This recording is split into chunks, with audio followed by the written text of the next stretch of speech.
guys, today is like Christmas. I have been wanting to talk to this person since I started this pod years ago, and it's finally happening, and it couldn't happen on a better day. We talk about dreams, we talk about vision boards, and this person put all of that into motion because today, Tuesday, her Netflix special is now on Netflix. Son I Never Had. I've watched this twice now, and I Instagrammed this morning. I was rolling in bed, like literally me in bed rolling, laughing, because it just, and you guys, the things she talks about with their dad and with, I mean, just everything is just so incredible. You know her, you love her. Her podcast, absolutely not. Weekly on Dear Media. Also, she is on tour right now, the comeback tour. She goes overseas this weekend to Canada and then goes to my home, Los Angeles, in November. You got to get tickets because I think she's filming her next special. She is a true light. She is hysterical. I'm telling you, if you are down right now, you pop this on Netflix.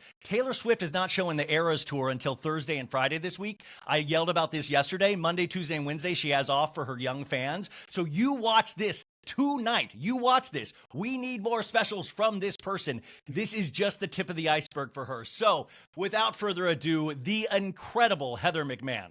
Oh my God, you literally are like, that was the best hype up I've ever heard in my life. Thank you. You've filled me with so much joy. Heather, my God. I mean, how excited can you, I know you can imagine this because it's your life, but can you imagine this? No, I got to be honest with you. It's very surreal, but this is how this biz works, right? Like last night I went out, I celebrated a little bit, but I had to get up at like 6 a.m. to do press today.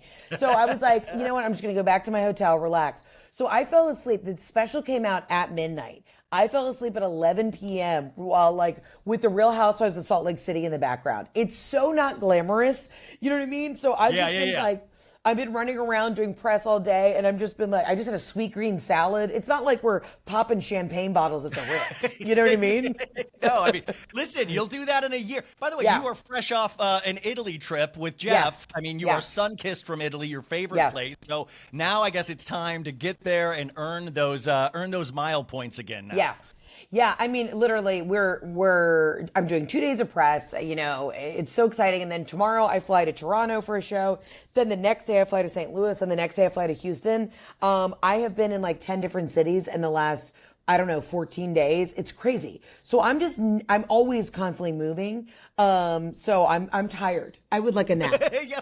By the way, that's what I was like. I felt so guilty you coming on. I was like, she must be out of her mind right now. No, are you kidding me? I mean, she's out of her mind with press, but you've got to shout this out. I mean, you are so insanely popular, but for the people that don't know you, they got to know you. I mean, this is so amazing. And I will say, like, I hate to kiss your ass, but I kind of get judgmental with stand-up sometimes, but I was rolling from listen, I fell in love with the Old Navy embossed on the skin.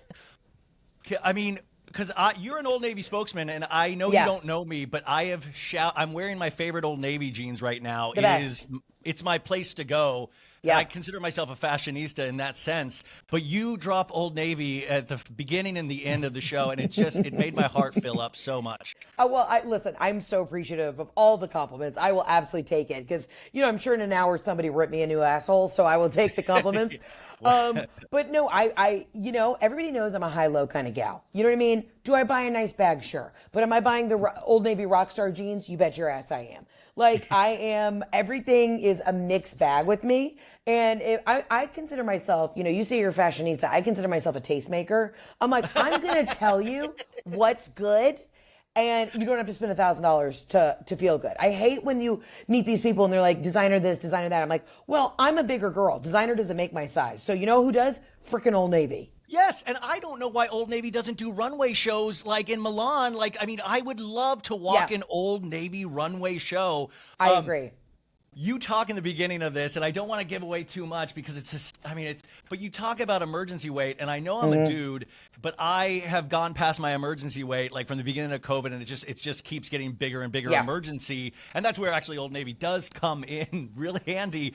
But you have this great bit right at the beginning about Adele and Chloe and these girls. And I was just thinking, those girls that you're like, you betrayed us. You were a bigger girl potentially, and you betrayed us. Yeah, I just feel, I was a chubby kid and I talk a lot about that in the special, but then it's like, this body positive movement is fantastic and everybody should love who they are. But I have always been so overly confident to the point where I'm like, oh, I should go out in, a romper and that's not my look. That's not my journey.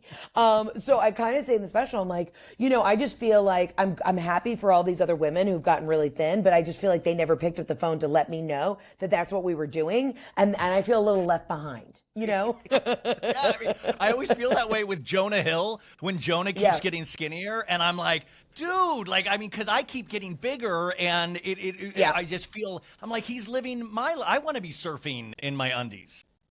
Yeah, and listen, I'm somebody, my weight fluctuates so much. I'm bloated on a Tuesday, I'm thin on a Wednesday, and then I'm 40 pounds up on a Friday. So I'm like, it's a never-ending uphill battle. But I just love, especially because Hollywood was so late to catch on, where they're like, everybody should love yourself. Everybody is beautiful and positive. I'm like, no. You have no idea the kind of roles that I have been auditioning as a normal size 14 woman. The descriptions of auditions that I had been auditioning for over the years are like morbidly obese, but she's got a pretty face. And you're like, I call my agents. I'm like, this is so fucked. You know what I mean? Like, how did we get here? So now I'm just calling it out. I'm like, now Hollywood's all of a sudden on board. Give me a break. When we used to commercial audition before the pandemic, I remember getting called in for a Bud commercial, and they said beachwear, but I didn't realize I had to take my shirt off, and so it was one of those awkward things of taking your shirt off in an audition and then realizing you're on camera, and they had the camera monitors where everybody could see it outside, so it was like me holding my man boobs. Yeah, it looked shocking for a Bud Light commercial. I was crying. I auditioned once. It was a commercial shoot for a roller derby girl, and I'm decent on a roller blade. And then I roll up, and it's all these hot chicks, and I was auditioning to play the mean roller derby girl who body checks everyone else. And I call my agent. I go, I gotta go. I'm gonna go get a BLT somewhere. I just can't do this today. You're gonna snap your thin ankle. You're gonna just snap it right off. Exactly. What is it? J-Lo has her ass insured. I have my thin ankles insured. That's a good PR thing. You put that out there. Heather McMahan has her ankles insured. Yeah, like by Lloyd's of London. Yeah. Yeah, why not? Okay, so this is truly amazing. You the McManiacs out there, tiramisu bitches. You really have created a movement here. I will say so many women that listen to this have just talked about you. So I followed you a couple of years ago. And I'll watch this, and there was one a couple of months ago. It was you waiting in Vegas for your show poster to pop up, and you made your husband, and you were waiting, and for some reason it just hit me. So I was laughing so hard at that. I mean, honestly, the universe constantly humbles me. So even though everybody sees all these things are happening, which is amazing, and it's years of hard work, every day I'm like, okay, I'm in Vegas. I was standing next to this revolving poster waiting, and it's every other comedian, every other act in LA or in Vegas. And then it was 45 minutes later, I'm like, and now we're on the screen. I mean, the universe just keeps me humble, And you were just presenting and ready, and then I think they repeated some of the other ones that had already gone on before they put yours on. They sure did. I got a 3-second flash, and the best was I was standing there with my husband who was videotaping me for 45 minutes, and not a single person that walked through that casino was like, "Oh my God, it's Heather McMahan."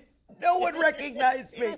Not a soul. You have a sandwich board on. Come see the show. They could care less. I was fantastic. Great.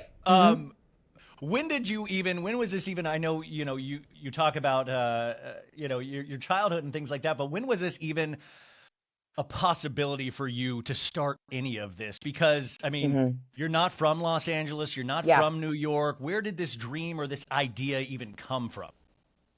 I was always a funny kid. And then the first time I did stand-up was at my prom. So I was a junior, and it's the juniors and seniors went to prom. So the administration was like, hey, you're really funny. Do you want to roast the senior class as a thank you, as a sweet kiss, sending them off, I don't know, to war? What are we doing? So I did a 20-minute set, and I roasted prom? At prom. And Yes, and we still have the video footage of it. So, hand to God, this happened. And then it was in that moment, like I was always in theater and acting and stuff, but I was like, oh, I've got the bug. I always knew I wanted to do comedy. And then when I, of course, took my SATs and saw those numbers, I said, I guess we're going to lean into comedy because I'm not going to be a doctor or a lawyer. And then I just stuck with it. Everybody sees like, again, the glitz and the glamour now, but it was 12 years of just grinding and hustling. I lived in LA for 5 years and was going on those shitty commercial auditions. I lived in New York on and off for years, and it didn't hit until really honestly, it hit when I moved back to Atlanta. I talk about in special, I lost my dad, but my career took off when I moved home. And I think it's just because honestly, I had like a new perspective and I had gone through something, unfortunately, which was horrific, which was losing my dad. But I think it gave me like a different point of view. And then I just started sharing the dark shit with everyone in a really comedic way. And then it just like clicked. I do think the universe takes away, it giveth and takes away. It was like, God was like, all right, you've had enough. You were able to get through your dad dying. Now let's let you have your moment to like go tell some stories. And it just kind of worked out. I mean, did you notice when it did start working, or is it like, oh God, it actually started working? I mean, did you notice in the moment something is happening here? Well, it was like it was a definite huge pop. I think I knew my life was going to change when I went on tour in 2019 and we put my first, batch of shows on sale, and they all sold out in like 10 minutes. And I had just gotten an agent, and my agents at UTA were like, oh, we had like no idea when we put your tickets on sale what was going to happen. And this is insane. And it's just been a wild ride. We don't even like you. It turns out we need to pay more attention now. Honestly, they probably don't, but I'm making them money. So, fuck it. Yeah. And then it just like took off. And, it's interesting too, when you're on the internet, like I always came from a stand-up background. I was always doing stand-up. So I think I then had to like go explain to people like, no, I'm a stand-up comedian first. And I just happen to use the internet as a vessel to put my shit out there, which now everybody does, Yeah. I mean, it really, what I love about also on your podcast, though, you talk about the rejection. You talk about like, listen, you hear no so many times. And I think a lot of people have this miscalculation of, oh, Netflix special, she's got everything. Like, you don't know how many no's you hear and how much that is just like kind of, it's like porn where you have to like you really keep pushing yourself out there and how insanely hard that is. But I love that you remind people of that. It's not just these. So you always say celebrate the small victories and the big victories. Yeah. And I mean, listen, I have been in a TV developmental deal for like 7 years trying to get this script that I wrote off the ground. There's so many other, like, I have my hands in so many other pots that you're still trying to get that crock pot to boil. It's like, people only see the immediate thing. They're like, okay, the Netflix, that's it. But they don't realize that it took 12 years to get there. They don't realize that while I'm simultaneously celebrating this Netflix special, I'm also producing the next one and touring at the same time. And I haven't slept in 4 weeks. And listen, these are all amazing problems that I asked for. So I am not complaining. But they don't see the day-to-day minutia that it takes to just get this shit across the finish line, Yeah. No, I mean, exactly. That's your mom at the beginning of the special, right?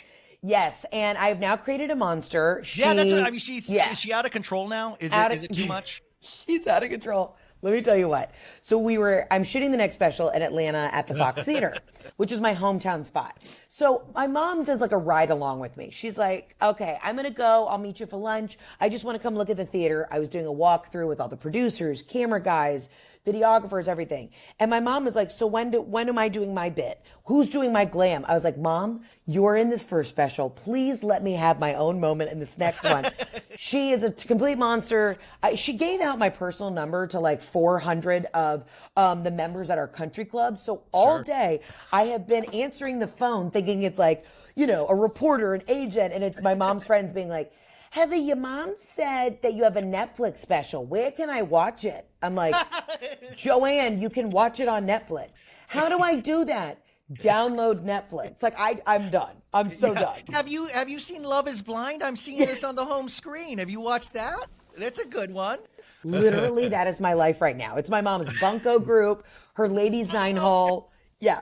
That's what I'm dealing with right now. Oh my God, I love that because I feel I hate to announce this right here, but your mom just there was a trade today that she just signed a deal with Netflix for 2 of her own comedy specials. So I'm Honestly, not that sure. checks out. My mom, I've been developing this TV show and it's about my family. So my mom is like, who's going to play me? Who's going to play me? She thinks she's going to play herself. And I'm like, Mom, I always say my mom would push me in front of a bus if it meant that she got to be on the stage and be the star. So I'm just like, I'm letting it rip, Your mom just full body tackles you in the middle of a show and then takes over. Yeah, she's a tiny petite woman, but she could probably take me out. Yeah. The performance that Netflix captures for this, I mean, the audience is just, I mean, you could just feel the energy from the laughter. How long does it take you from conception to that moment in terms of, because it is a tight set. I mean, it feels completely natural, but at the same time, every moment there are so many laugh breaks. There are so many huge moments where I'm like, oh, I thought that was the ending. And then you go on to get a bigger laugh. I mean, how long does this take you? Well, from the minute, interesting enough, for this special, I've been touring with this material for like 2 years because then we had to take a big fat break during COVID and I was doing live shows, but I wanted to keep that material special for my shows that I was doing at theaters. So, I shot probably a 90-minute show and then like whittled it down to 58 minutes, and I'm having to do that now. So I'm literally in the process of editing. I have like 6 more shows before I shoot my next special. So I'm every night critically like cutting through stuff, like what makes sense. It's like killing your babies though, right? Yeah. Oh, absolutely. I mean, we have some great behind the scenes stuff that's been cut, but it's funny, you were saying like, how do you figure out, how do you put this all together? It is literally like, I will go back and watch game tape. So the NFL has nothing on me. Okay. I get it. I'm running the drills, but I do so you're like my leg moved a little too much on this one. Yeah. Yeah. I like people to feel every emotion when they watch me. Like I'm not you don't really know what you're going to get. And like you said, like you thought many times the show could have been done. Like, oh, that's the button. I thought. Yeah. I like to have 3 or 4 buttons in there where you're like, oh, that callback. I love having zingers of callbacks where you're like, I have no idea where this is going to go next. Yeah. I mean, the baby floating down, I was like, oh, boom. And then it was like, no, I loved it. Mm-hmm. Also, the last 3 nights, I don't know if you watch Real Housewives of New Jersey, of course. I went to Jersey for the first time on Saturday to see Joey Gorga do live stand-up. Melissa's husband. How was that? Let's say the Netflix special's a couple years out. I don't, but I saw that, and then I saw Colin Jost and Michael Che at Radio City because I'd never been to Radio City, and I saw and I got to tell you, yours made me actually naturally laugh. Like I enjoyed myself. So I know I keep selling this to you guys, and it doesn't need selling because it's just, but you're gonna love it within the first 3 minutes. But this Joey Gorga stand-up, Heather, you gotta have him as an opener at some point. Okay, so when I got back out on the road, I saw that he was doing comedy, right? And you were threatened. So I was so threatened. You have no idea, shaking in my boots. So I like replied and I was like, hell yes. And I think I like reposted something like, y'all, somebody go see this and let me know. And I've heard, here's the deal. This is the problem. The Real Housewife husbands, I think get juiced up way too much. People really put them on a pedestal and it's getting to their heads. It really is. We all need to simmer down, stick with construction. I mean, I love him. He's adorable. I want to put him in my pocket, but we're doing stand-up apparently. I mean, the energy he exuded on stage. I mean, I will say he was actually just full body sweating like I would have, but you have such an energetic set and it didn't even look like you were sweating. I was like, how are you not like sweating your ass off? No. It is so physical. Let me tell you what, first of all, that glitter suit hides a lot. I'm not a face sweater. I sweat from literally my tits down, okay? Do you remember, I don't know if you've ever seen any of Cat Williams. He's one of my favorite comedians, but he literally is always in like a pimp suit and he has a full bath towel that he uses to dry off his face. That's how much he sweats. I mean, granted, he was like doing massive amounts of cocaine for most of his specials. But I'm like, my hormones are all out of whack and I come off stage and you can wring out my glitter suits. It's disgusting. It's feral. It's so gross. Yeah. Well, I think we should bid on that for charity. One of your soaked glitter suits potentially. I've been I should have bid my white boots. I had a pair of white boots that I wear on stage, and I have like 10 pairs of them because they're cheap. And I was putting them on in my show in Raleigh, North Carolina. And I was like, these are fucking disgusting. So I put on the internet, does anybody want these? Thinking like a pervert was going to say like, oh yeah, send them to me. And I'm like, okay, this is kind of fun. And it was just women being like, need the boots, sis. I'm like, no, these are gross. I'm trying to sell these to a pervert. Okay. Did you got to get into the prison circuit. They would love it. Can I tell you, honestly, a dream gig. A dream gig is to go to prisons and do comedy. I mean, I need to feel like alive Johnny some Cash days. live at Heather McMahan live at Folsom. Yeah, worst comes to worst, show them a titty. You know what I mean? And there you go.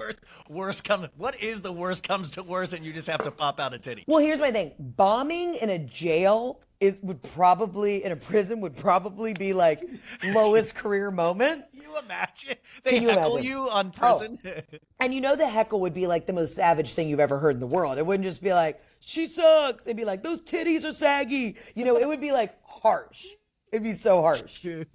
Oh my God, you've got to watch Love After Lockup. It's it is just a reality show where people fall in love in jail. I'm obsessed with it. Isn't it insane? I mean, it is my favorite show to watch every week, and I cringe throughout the entire hour.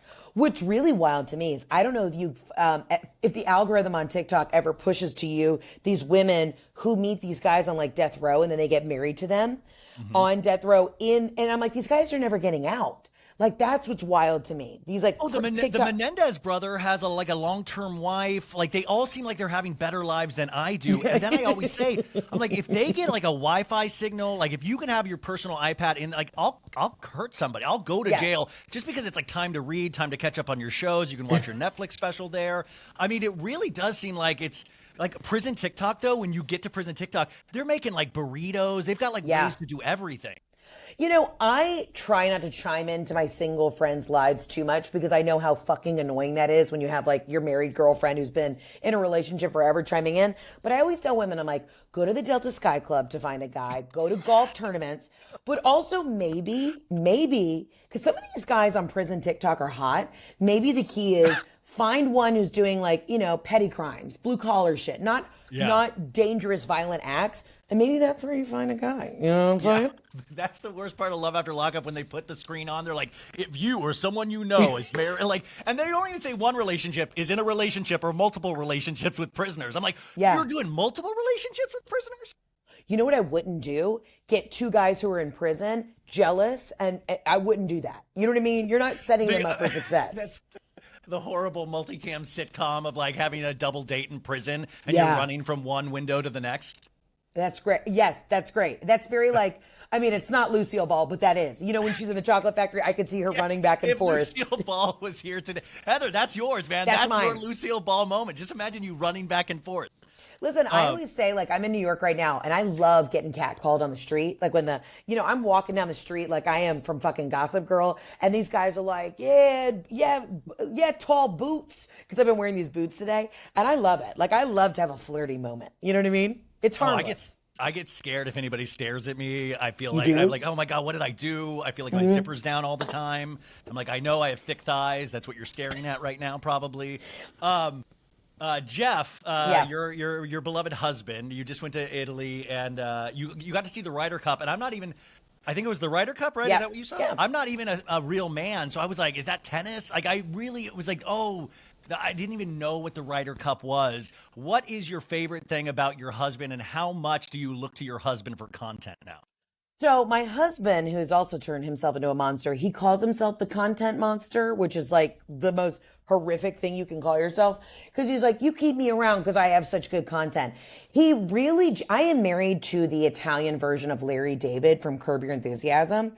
Like, my husband leans into every Italian trope you can ever imagine. Like, always just has like cold cuts by the bed. You're like, what are we doing? So traveling That's with a keeper. Cold cuts by the bed. Hell yes. I know. You know, it's funny.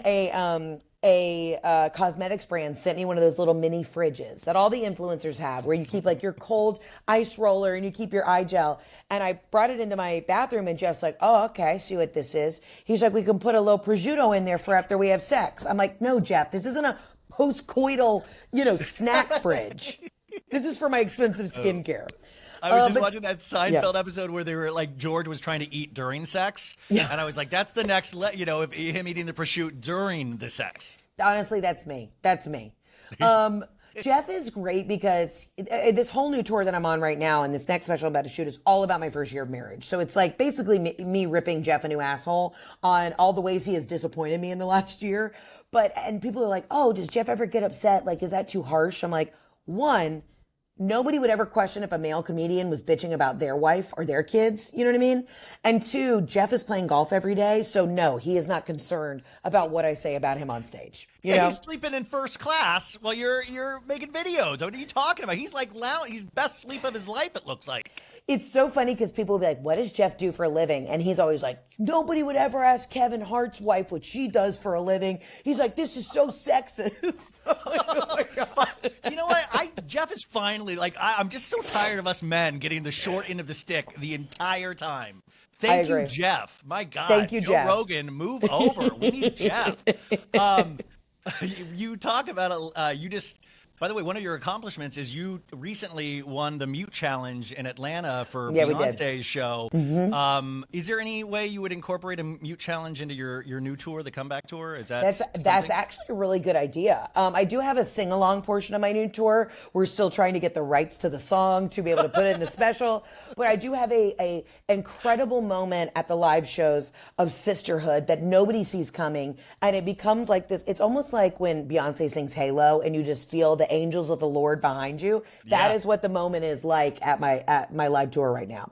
I know, but that Beyonce, isn't she just incredible? Isn't she just just so inspiring and just such at a different level as an artist? I'm wearing my Beyonce shirt today, and I've seen her like 4 times live over the years, and it makes me almost believe in God. Yeah, she is everything to me. And here's the thing, night 3, I say that Atlanta won night 3 because we were the first ones to really like nail the Mute Challenge. Now, of course, then she went to LA and she went back to Houston and all these other cities who like got the gist. But I saw one tear rolling down her face when we nailed the Mute. So I'm like, she loves us the most. And, there's so many like members of like national choirs that were at our show. It's like all these like beautiful black choirs that were just like singing in the audience. And I'm looking around like, this is amazing. It was incredible. It was incredible. No, I mean, it just truly blows me away. And not that she needs any help, but I just think we're lucky to be alive around the time of Beyonce in terms of that. You know what I loved? I love that she showed up for, I don't know what kind of Illuminati thing that she and Taylor Swift have going on, but I love that she went and supported Taylor Swift at the opening of her Eras. Yes. Yeah. And Taylor better come when Beyonce releases her movie in December. She will. I know that they got on the phone and they were like, listen, the girls are doing it better than the boys. We got to stick together. Let's fucking go. Dude, you feel Taylor in New York right now, right? Like we're both in New York. I feel her. She's here running around to restaurants with this Travis Kelce. And they said Travis Kelce looks like he has a glow. Like that was an article I read today. Travis Kelce appears to have a glow. And I was like, he has a glow. Yeah, amazing. She should also have a glow because she's getting dicked down by one of the hottest guys I've ever seen. I said this the other day. I was like, dude, I would love to be a fly on the wall to watch them make love because, like a creep. I'm fully admitting that I'm a creep, okay? I would love to watch because they're both tall. They're both like in shape. Like just to see how hot that would be because I feel like she's always dated kind of petite, artsy fartsy guys. Yeah. This is probably the first guy in a minute that can like literally pick her up, throw her over the bed, smack that ass, and, give it to her raw. Well, I mean, I'm going to be devil's advocate. What if it's completely awkward? They're bumping uglies. She doesn't she's kind of tall and equine herself and she's like bumping into things. I don't know. Like, and also if you're both like stars, do you still get that like kind of first time nervousness of, I hope I'm doing good here? Like, are they trying to impress each other? I mean, yeah, they're absolutely trying to impress each other. But if I was her, I'd literally be like, pick me up, carry my ass around. Like, no, I think it's hot. Throw me down like a touchdown. Yeah, let's go. Yeah. Are you and Jeff doing anything for Halloween? Or you got any couples costumes planned?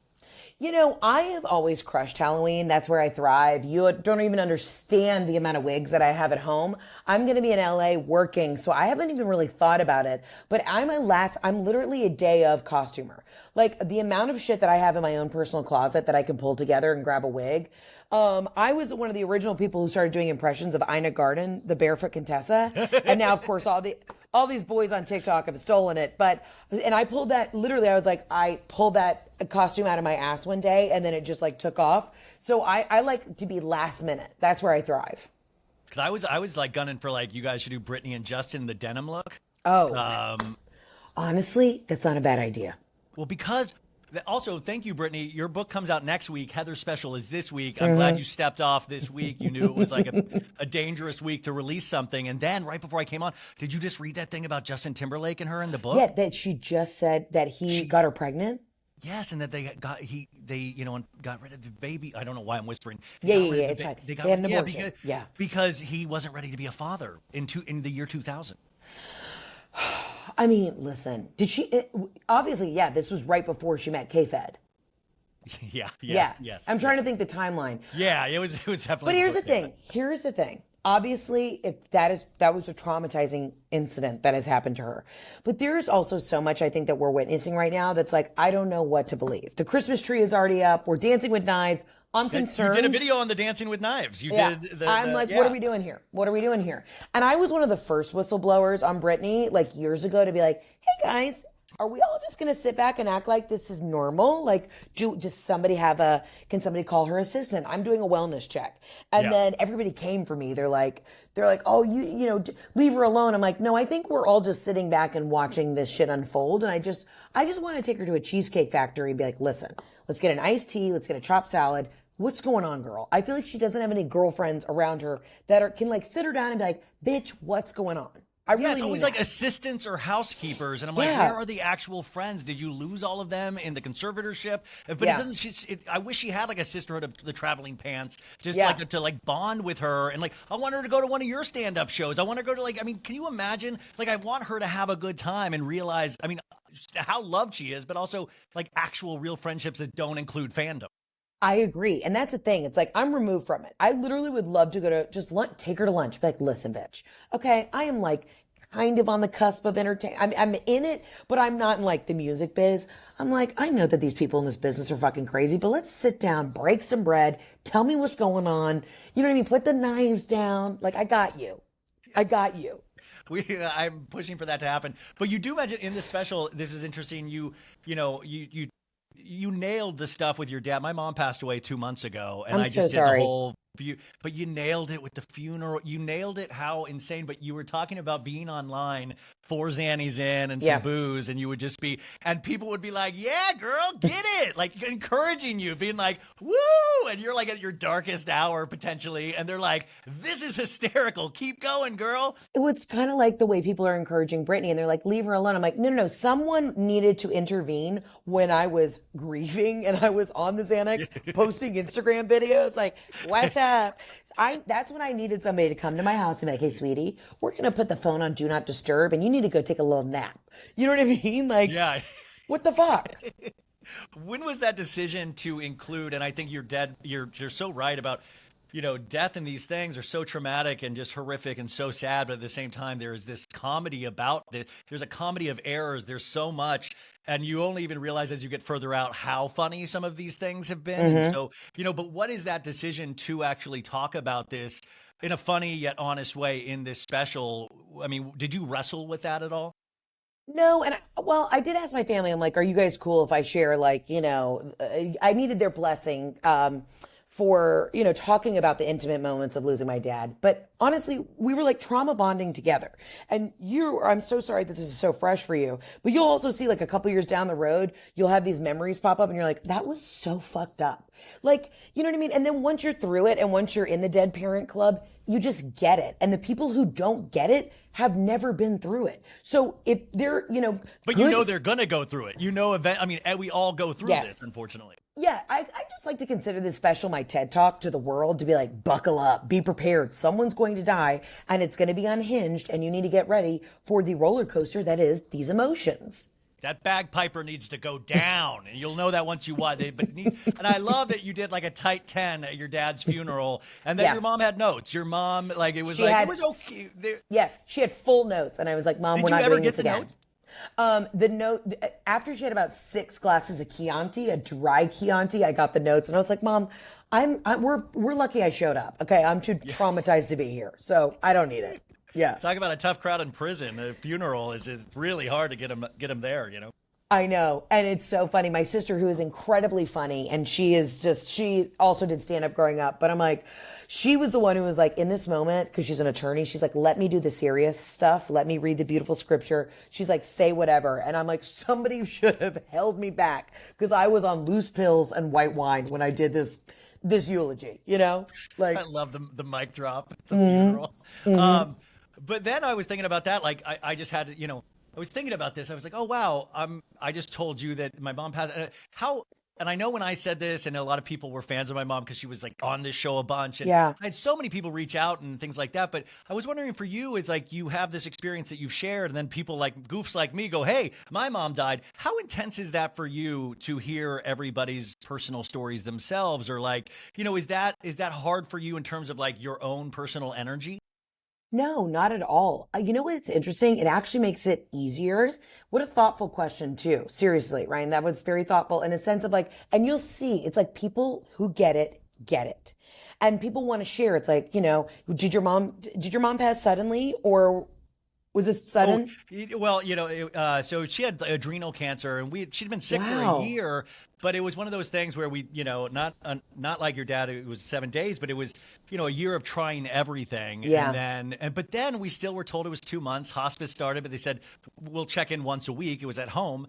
And then 7 days later, once we started hospice, it was done. But we thought there was 2 more months.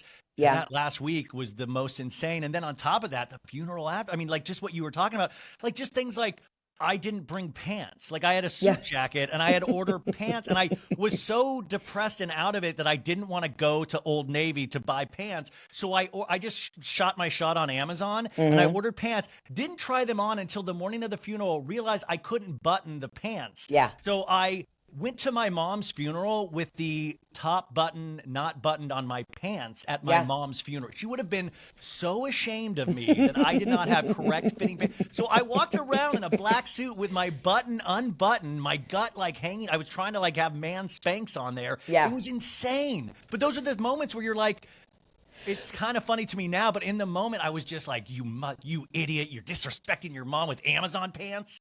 Well, here's the thing though. Now that you've been through it, you're like, you're just trying to survive. You're in literal fight or flight. The best advice I ever got from one of my other girlfriends who had lost a parent right before my dad died, she was like, just wait. The ignorant comments you will hear from people who have never been through this will be shocking and astonishing. And I was like, well, what do you mean? She goes, no, you'll see. And then sure enough, like one of the first people who came up to me at my dad's funeral literally was like, you know, he's in a better place. And I'm like, shut the fuck up. That's, you know, or like everything happens for a reason. If people, and I want to tell you this, Ryan, if anybody tells you everything happens for a reason regarding your mom's death, you punch them in the teeth and you walk away. You never speak to them again, because that is an ignorant Heather, fucking it's person. me. I'm calling from jail. Will you bail me out? I'm in LA County right now. I did what you said. I hit somebody. Turned out it was not good. Yeah, allegedly. And yes, I will be there with bail money. Well, the thing I always get now, and I think you probably get the same, and it's so sweet. It's such a nice, but like, I know your mom's listening in heaven. And I'm like, if my mom is listening to a podcast in heaven, that is not heaven.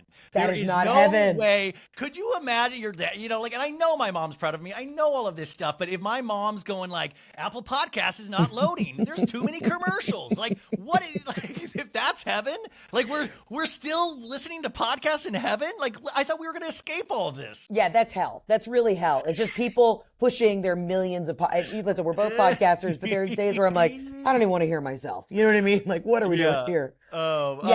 You're right. Also, you know, when people would say that, like, your dad's everywhere, I panicked the first time I heard that. I was like, can my dad see me have sex? You know what I mean? I was like, is this weird? Yes. Like, that's weird. I mean, it's weird that even thought pops into your head, but it does pop into your head. Or even when you're like, is my mom watching me wipe myself right now? Like, is it just, am I doing this? And then I've like, it will pop into your head. And then I thought I lost my wallet the other night. And now I've like, I don't even know my relationship really with God, but I'll be like, please God, help me not lose my wallet, or I hope it's not lost. And now I've done that with like, hey mom, if you're up there, please help me find my wallet. I'm now saying that to my mom. And I just thought how bizarre that I made that automatic switch from God to mom. Like, mom, if you're up there, help me out with this.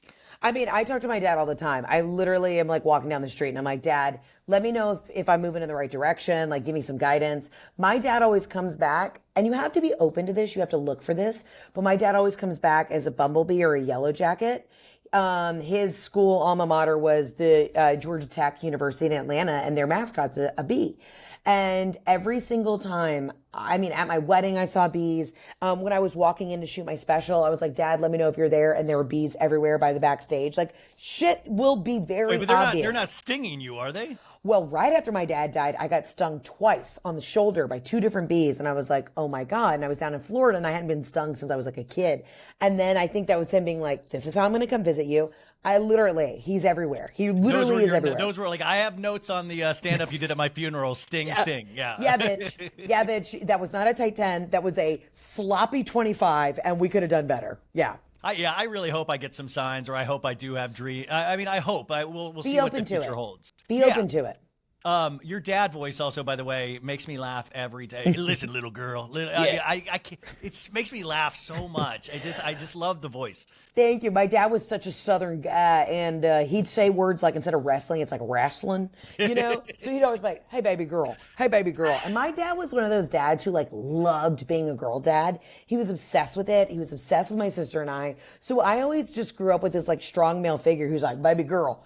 You need to get a bigger bra. Those tits are they're growing. And it's weird to anybody else, but to me, I was like, no, my dad was like, hey, tits look good. I don't know how to describe it. It's creepy to everyone else, but my dad was just constantly giving me confidence, He's like, hell yeah. Hey, little girl. We got about 10 more minutes here, and I wanted to talk. You watch reality shows, right? Yeah, you just said you fell asleep watching Salt Lake City last night, I believe. Any thoughts on any of the Bravo shows right now? Salt Lake City, I feel like, is really on another level this season. It's completely. So good. I feel like I'm wasted every time I'm watching it because I can't believe what I'm seeing. Is that the same feeling you get? Yes. Let me tell you something. Mary coming back is the greatest television, period. When she turned to Heather Gay and said that statement necklace looks terrible with that sweater, it's too much. I died. I choked. I threw up. I was unwell. I was like, this is such good television. I know. People want to argue that they're like, she's a horrible person. I'm like, yes, she is. Nobody is saying that these are good people. Nobody. Of course she's horrible. I'm not inviting her to Thanksgiving. Are you kidding me? Like, no, I want, just come in and rips. I know she's crazy or whatever. I know that. I don't care. That's why we watch it. I don't watch it to see morally sound people making great financial decisions. That's not why you watch the Housewives. What are we talking about? I mean, listen, it goes too far when they go to jail. I don't want to see them go to jail. Yeah. I mean, unless they did criminal acts, but that's too far for me. But this season is perfect because I don't have to worry. Jen already's behind bars. Mm-hmm. I think it picked up. And did you see the scene with Meredith and her son snowshoeing? No, I haven't seen that yet. Oh my God, it was towards the end of the episode. He's wearing these snow goggles driving his mom, Meredith, and Meredith's always slurring, just it was so bizarre. And then he's jumping around on snowshoes while Meredith is giggling, it was so insane. It's my favorite show. I'll tell you, I really think Salt Lake brings it. You know who I was so disappointed with, and I feel I'm going to get some heat from this? New York was nobody on that show had energy except Brynn. Brynn made good television. I literally was like, these, give me something. You could tell that nobody was really friends before the show started filming.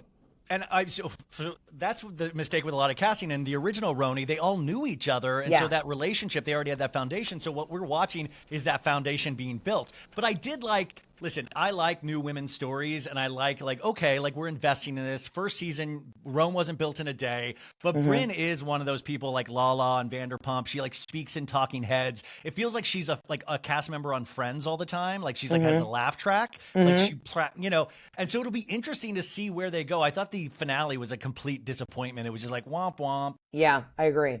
I absolutely agree with all that. Did you get into the Vanderpump drama at all? So interesting enough, I was never into Vanderpump. I just literally, I just could never get self-care. into it. Yeah. It really is self-care. Yeah. But then obviously, when the whole scandal went down, I started from the beginning, and I am still catching up. I'm still not even there. And I'm like, this is crazy. But also talk about morally corrupt people. Oh, everybody who's ever been on that show, period, including Lisa, morally corrupt. Holy shit. And then I was watching this. They have this show, Special Forces, on Fox, where they take these like different levels of celebrity. Which, by the way, never do this show. Never do this show.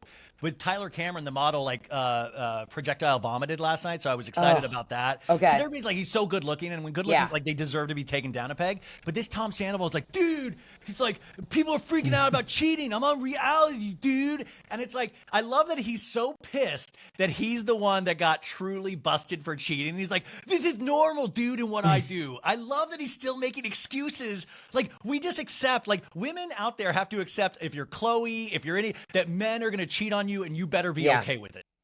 I loved how they shot it too, how he was sitting on his like little military cot and he was like bitching about it, you know? He's like, yeah, this is, everybody blew this shit out of proportion. I'm like, no, you're a horrible person, okay? She was in the wrong too, but you're also a really scummy guy. He goes, my publicist has never seen anything like this. I'm like, your publicist? Okay, great. I'm sorry. It's like God, your family, and your publicist. Like, my publicist is shocked. You also have the lateral lisp down perfectly. My publicist has never seen anything like this. Well, there's a light lisp that I really accentuated that nobody really perfect. catches. Mm-hmm. And so, anyways, so you got press for the next, until the end of your life, potentially, and then you are back this weekend on stand-up.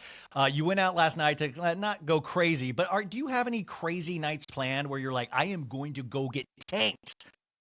Okay, here's the thing. I have been wanting a night out. I'm wanting a club scene, but the problem is I can't do that for another 4 weeks. The night after the night I wrap my special in Atlanta, I'm going to get blitzed. You know what I mean? I will be face down, ass up.